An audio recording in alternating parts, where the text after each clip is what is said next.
Fillon, y a-t-il un vote caché? Fillon, les abstentionnistes, Fillon, les indécis. On va en parler ce matin avec Éric Ciotti, le député Les Républicains des Alpes-Maritimes et qui est dans l'équipe de campagne.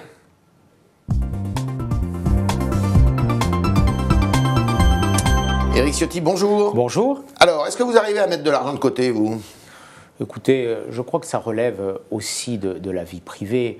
Chacun gère son budget comme il le souhaite. Je crois qu'on a fait une polémique, puisque c'est ce à quoi vous faites allusion, à la réponse qu'a portée François Fillon à la question de Jean-Jacques Bourdin. Il n'aurait pas dû répondre à ce moment-là. Parce que s'il aurait répondu l'inverse, on aurait dit qu'il accumulait de l'argent. Non, je crois que tout ça est un peu honteux, ces polémiques, ces débats. Est-ce qu'on demande à M. Macron, qui a gagné mais enfin, parce qu'il y a vraiment deux poids, deux mesures, et à un moment, ça suffit, je le dis, de 2009 à 2014, il a gagné 3 100 000 euros. Et il a un patrimoine, il a tout dépensé, et il a un patrimoine de 200 000 euros. Ça veut dire qu'il a dépensé quasiment 1 000 euros par jour. Beaucoup d'impôts. Et on ne lui pose jamais ces questions. Mais on va lui poser. À François Fillon, toujours les mêmes questions. C'est pas vous, mais à François Fillon, toujours les mêmes questions, et à Macron, toujours la même indulgence. Bon, il n'aurait pas dû répondre, quoi. Ouais, d'accord. Chartier, votre collègue député ce matin dans le Figaro, dit Le Pen, je vote Macron.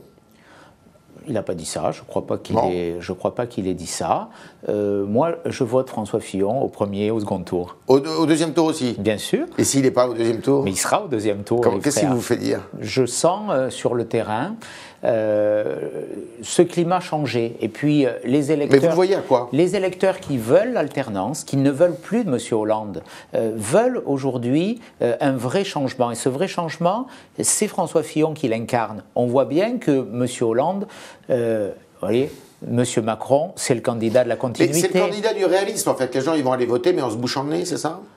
Ils vont voter pour un programme, pour un homme qui a la stature d'un chef d'État, parce qu'on ne s'improvise pas chef de l'État.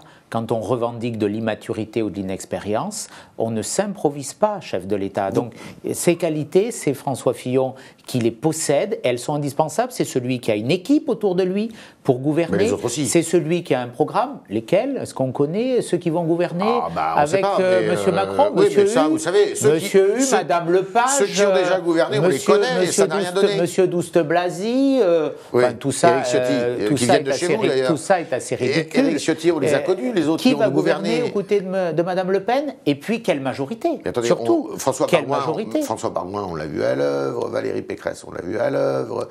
Enfin, on les a tous vus au gouvernement. Bon, les Français n'ont pas été plus contents pour ça. Ce sont des gens d'expérience, ceux que vous citez, en tout cas, qui ont l'expérience des affaires de l'État en situation difficile. François Baroin était ministre de l'économie pendant la période de crise. Il y a fait face aux côtés de François Fillon, aux côtés de Nicolas Sarkozy, avec beaucoup d'efficacité et de compétences.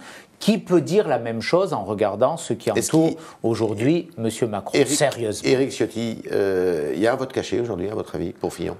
Il y a, je le sens, dans la France, dans nos villages, dans nos villes, une volonté de ne pas se laisser imposer ou voler cette élection. Et donc les gens ne disent pas aux sondeurs pour qui ils votent? Aujourd'hui, certains voudraient que tout soit déjà réglé, que M. Hollande transmette déjà les clés à M. Macron de l'Élysée. Je crois que ça ne se passera pas comme ça, parce que les scénarios écrits d'avance n'ont jamais été réalisés. Et aujourd'hui, oui, je sens qu'il y a des électeurs qui, quelque part, parce qu'il y a telle pression médiatique, n'osent peut-être pas dire qu'ils vont voter François Fillon, mais je suis convaincu qu'ils vont le faire. Vous croyez aux études canadiennes, Filteris, là, qui mesurent le pois numérique, en fait, des candidats sur les réseaux? J'ai pas d'avis, en tout cas. C'est là, il arrive en deuxième position, pour le coup. En tout cas, Fillon, sur tous les précédents scrutins, ils ont donné les vrais résultats, contrairement aux sondages. C'était vrai pour Trump, c'était vrai pour le Brexit, c'était vrai pour la primaire française, donc écoutez, j'ai envie de les croire. Alors, on prédit plus d'abstentionnisme que d'habitude. Est-ce que c'est un handicap pour François Fillon? En tout cas, c'est la conséquence d'une campagne qui aura été médiocre. D'une campagne de caniveau, d'une campagne même nauséabonde avec une succession d'attaques. Certains ont refusé de parler du fond, du projet, de la France, des Français. C'est ce que fait François Fillon en permanence, mais d'autres, et surtout beaucoup de ses concurrents principaux, je dirais, ceux qui sont capables d'être au second tour, Mme Le Pen, M. Macron, finalement ont souhaité détourner l'attention de l'essentiel. Il il faut dans ces 3 semaines qui nous restent, moins de 3 semaines, retourner sur l'essentiel, retourner sur la réalité des projets, leur chiffrage, leur comparaison, le coût du projet de Mme Le Pen, qui conduirait simultanément, c'est plusieurs centaines de millions d'euros. Je crois que Rexecode, de milliards d'euros, pardon, Rexecode chiffrait ça à 180 milliards d'euros. On voit qu'il y a d'autres études qui portent le projet de Mme Le Pen à près de 300 milliards d'euros. Mais M. Macron, c'est plus de dépenses publiques aussi, contrairement à ce qu'il dit. Donc aujourd'hui, le seul programme qui est gage de croissance, de compétitivité et d'emploi, c'est celui de François Fillon. Vous êtes toujours d'accord avec Gérard Larcher ? Globalement, oui. Alors Gérard Larcher, il dit que le principal ennemi, c'est Mme Le Pen. Moi, je dirais qu'il y a 2 adversaires, ceux qui peuvent être au second tour. Aujourd'hui, je rajouterai, pourquoi pas, M. Mélenchon. Moi, je ne choisis pas un adversaire privilégié, je souhaite soutenir celui qui a les meilleures qualités, celui qui a les plus grandes qualités pour diriger notre pays. M. Macron... il est donné par toutes les enquêtes d'opinion comme le favori. Lui, il dit qu'il est challenger. Je dis très sincèrement, je ne crois pas qu'il y a un risque d'élection de Mme Le Pen au second tour. Je ne le crois pas. Vous ne croyez pas ? Je ne le crois pas. Et donc, je dis aujourd'hui que soit c'est M. Fillon qui est élu président de la République, soit c'est M. Macron. Je ne pense pas qu'il y ait d'autres alternatives. Et je le dis. Ceux qui redoutent Mme Le Pen, et je le dis aux électeurs. On voit dans les sondages que Macron bat davantage Mme Le Pen que Fillon. Je le dis aux électeurs qui s'apprêtent à voter Marine Le Pen. Je le dis également aux électeurs qui s'apprêteraient à voter M. Dupont-Aignan, que leur voix conduira quasiment inéluctablement à l'élection d'Emmanuel Hollande, à la continuité, à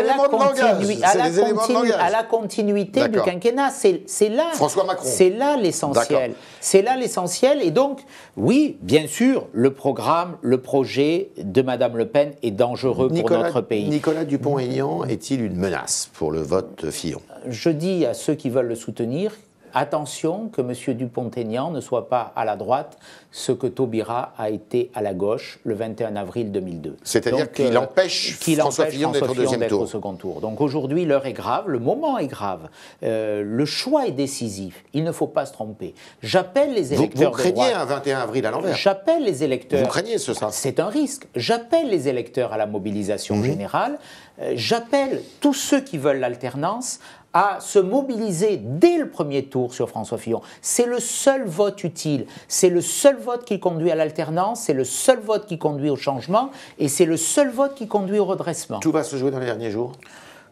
On sait que beaucoup de choses vont se cristalliser dans les derniers jours. Cette campagne est inédite par sa violence, par son niveau médiocre. Donc je forme le vœu qu'on va enfin converger vers un débat de fond et que, à ce moment, les Français feront la différence entre l'imposture Macron, entre l'impasse Front National, et Fillon, pour choisir l'essentiel. C'est la voie du redressement.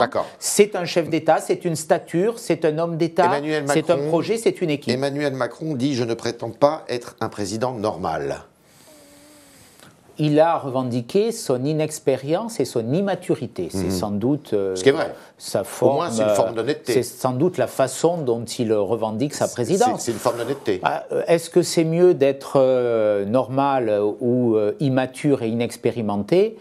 Je crois que moi, je choisis quelqu'un qui a une stature, de l'expérience, de la compétence, une dimension ni normale ni inexpérimentée. On n'est pas normal quand on est président de la République. Forcément pas. C'est pas une fonction qui est normale, c'est une fonction qui est exceptionnelle, qui appelle la confiance des Français. Si jamais Fillon n'est pas qualifié, les Républicains explosent ? Je ne me situerai jamais dans cette hypothèse. Voilà. Quoi qu'il arrive, je le dis, nous avons aujourd'hui un devoir d'unité, de rassemblement, et je récuse toutes les arrière-pensées, tous les petits calculs que peuvent nourrir certains. Tous, nous devons avoir une exigence, une obligation. Ce n'est pas une option. L'unité n'est pas une option. L'unité est une obligation. Le rassemblement. Nous avons tous, que ce soit les électeurs de droite, les militants dans les meetings, les élus, une exigence et un devoir d'unité et de rassemblement. Laurent Wauquiez, comme futur président des Républicains, ça vous conviendrait, ça ? Laurent Wauquiez est un ami. Aujourd'hui, on n'est pas à ce moment. Il y aura sans doute un choix. François Fillon, président de la République, devra désigner celui qui dirigera le parti. Ah oui, ça se passe comme ça. C'est fini maintenant la démocratie interne. C'est les statuts des Républicains. Le président élu, disons que lorsqu'il y a un président de la République de notre famille politique, il n'y a pas de président, il y a un secrétaire général. C'est ce qui s'était passé d'ailleurs sous Nicolas Sarkozy. Après, il y a des gens qui ont du talent et qui l'exerceront. Il y a aujourd'hui une direction qui est là, qui fait son travail avec Bernard Accoyer, avec Gérard Larcher, avec Laurent Wauquiez, Isabelle on dit qu'il n'aura pas de mal à avoir une majorité à l'Assemblée nationale. Vous Bien sûr, c'est le seul qui peut avoir une majorité. Et vous savez ce qu'on dit chez Macron, on redoute une cohabitation. Si jamais Macron est président de la République, qu'il y ait une cohabitation avec une majorité républicaine. Ce dont je suis certain, je ne rentre pas dans les calculs de M. Macron, dans les combinaisons politiciennes. Ce qui est clair, c'est que seul François Fillon peut avoir demain une majorité. D'ailleurs, les candidats aux législatives seront autour de lui dimanche dans ce grand meeting porte de Versailles. Et en même temps, je le dis, si c'est M. Macron, nous retournons immédiatement aux affres de la 4e République. Parce que vous qui aimez bien M. Mélenchon veut nous faire passer dans la 6e République, mais M. Macron, lui, veut nous faire retourner dans la 4e. Vous ne bougez pas au mode de scrutin pour les législatives? Non, bien pas entendu. Pour celle-là, mais pour les suivantes. La 5e République, le général de Gaulle, c'est le scrutin majoritaire. La proportionnelle, ce n'est plus la 5e République, c'est le régime des partis, c'est les combinaisons. Imaginez quand même demain une majorité entre M. Hu, M. Bayrou, les socialistes qui vont tous être repêchés, les amis de M. Valls, de M. Le Drian, de M. Le Guen. Je suis candidat à ma réélection. Alors, Christian Estrosi, votre ami des Alpes-Maritimes, eh bien, a reçu, président du conseil régional Provence-Alpes-Côte d'Azur, a reçu Emmanuel Macron ce week-end. Ça a fait beaucoup de bruit. Il y a eu des manifestations d'ailleurs pour dénoncer cet accueil. Qu'est-ce que vous en pensez, vous ? Moi, je ne commenterai pas cet accueil. Christian Estrosi a sa liberté, ses choix. Moi, personnellement, je ne recevrai pas M. Macron. Vous ne l'auriez pas fait? Je suis président du département des Alpes-Maritimes. S'il vient dans les Alpes-Maritimes, je ne recevrai pas en campagne. Par courtoisie républicaine, non? Je ne recevrai pas M. Macron. Je crois qu'on n'est pas là dans le cadre d'une courtoisie républicaine. En tout cas, il ne faut pas de confusion à ce stade de la campagne. C'est ce qu'attendent nos électeurs. Je le redis, nous avons tous un devoir d'unité, de rassemblement. Les électeurs, les militants, et je le dis très clairement, des comportements comme celui qui a eu lieu à Toulon, où des élus, et notamment Christian Estrosi, ont été sifflés, ne sont pas opportuns. Je les condamne. Et en même temps, en tant qu'élu, nous avons une responsabilité. Vous condamnez l'accueil de Christian Estrosi? Mais en même temps, je veux dire que nous avons une responsabilité. Il faut être clair. Il ne faut pas qu'il y ait de confusion. C'est ce que reprochent quelquefois les électeurs ou les militants par leur comportement. Donc il faut une ligne droite. Nous devons tous être derrière notre candidat, et tous ceux qui peuvent donner le sentiment que ce n'est pas le cas sera mal perçu. Éric Ciotti, vous trouvez normal que les sonneurs de casseroles, si je puis dire, eh bien, aient été condamnés à une amende de 65 €? Oui, c'est anecdotique pour vous, c'est normal. Oui, parce qu'aujourd'hui, je crois que c'est une atteinte à la démocratie. J'étais hier soir. On a le droit de taper sur des casseroles. J'étais hier soir dans une réunion en Île-de-France. Il y avait de la violence. Des militants voulaient rentrer dans la salle dans une ville communiste. Bon, je crois qu'aujourd'hui, ces comportements en démocratie, ils sont organisés. Pareil, s'il y avait des casseroles contre Macron, ça serait pareil. Mais bien sûr. Oui. Et on voit qu'il y a cette violence. Et je dénonce le fait que le gouvernement ne fait rien. François Fillon l'avait dit. La preuve, ils ont été. Non, mais le gouvernement. François Fillon l'avait dit. C'est pas le gouvernement, la justice les a condamnés. François Fillon l'avait dit, mais bon, c'est une exception. Et personnellement, je trouve que c'est une bonne attitude. Bon. En même temps, globalement, on voit qu'il y a le fait que la démocratie, quelque part, est perturbée. Ça, ce n'est pas sain. S'il y a une réaction, elle était opportune. On aurait dû le faire avant. Voilà, c'était le talk de Éric Ciotti, le député des Alpes-Maritimes, qui soutient François Fillon et qui nous a dit tout son espoir. Et maintenant, chers internautes, vos questions avec Mathilde Sirot.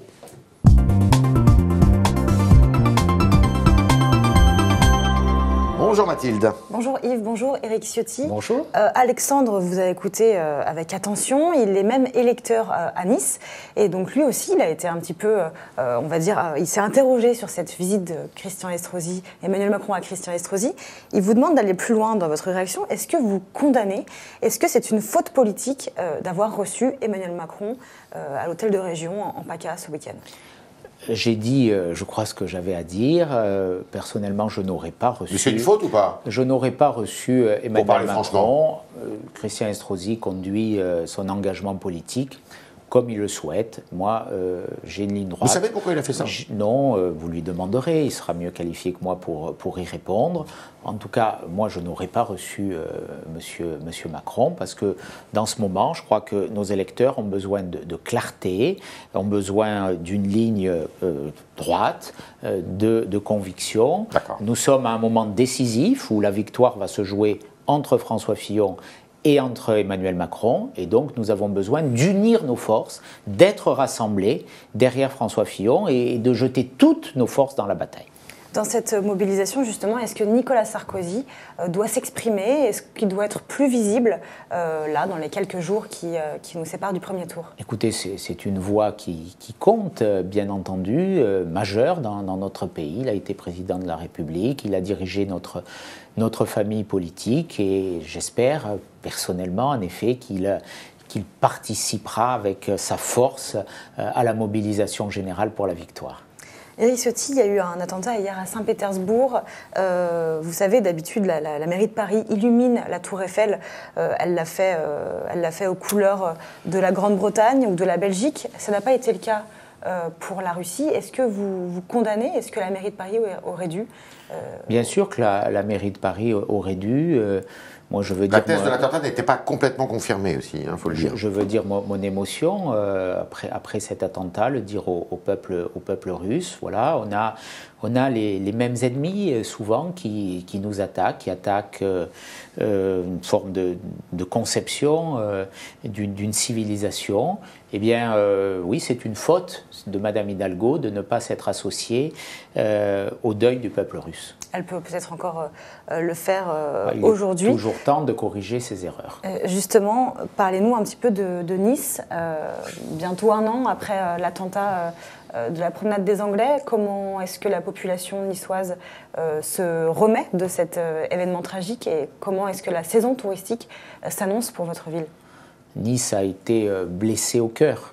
86 morts sur la promenade des Anglais, plus de 300 blessés, des enfants ont été fauchés par ce barbare. Donc la reconstruction est lente, les traumatismes, les cicatrices sont profonds, mais je veux dire mon admiration devant le courage des familles.